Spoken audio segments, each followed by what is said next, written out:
And so just observing the silas is a very powerful positive factor that gives meaning, significance, and makes our life worthy of admiration.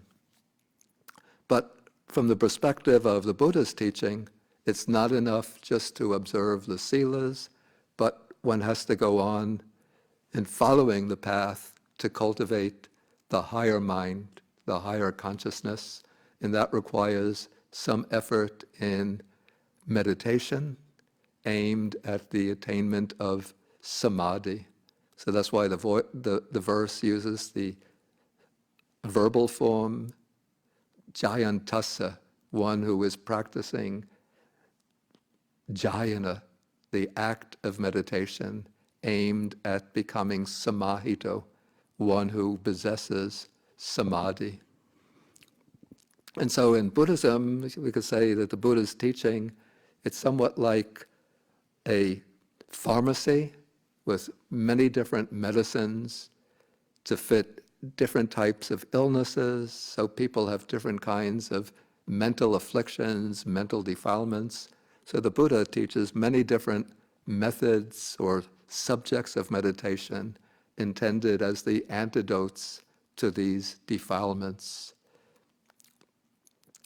And so we might say that our daily intake, the regular supply of nutrients that we take in through our regular meals, that might be compared to the practice of something like mindfulness of breathing, using a very, very simple method of meditation that lights up the contents of our mind, since when we're trying to focus on the breath, then all of the different thought formations, desires, inclinations, tendencies, impulses of the mind start coming into awareness.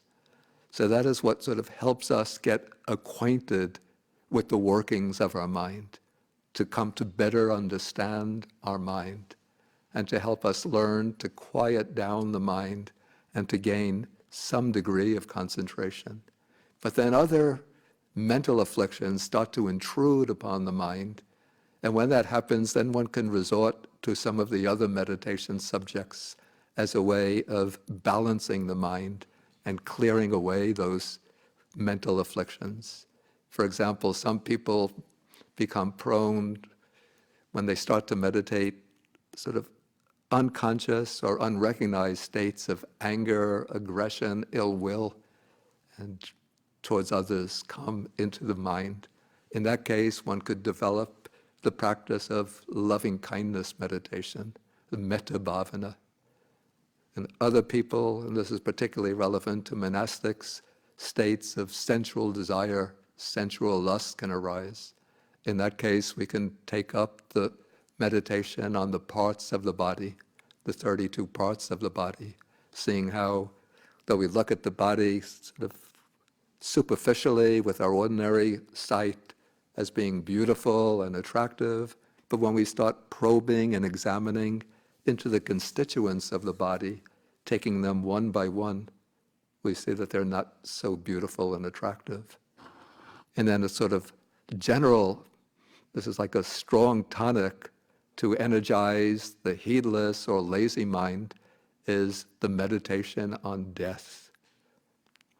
When we recognize that death is inevitable and we can never be certain when it's going to occur, that will give us a strong motivation for undertaking the practice diligently.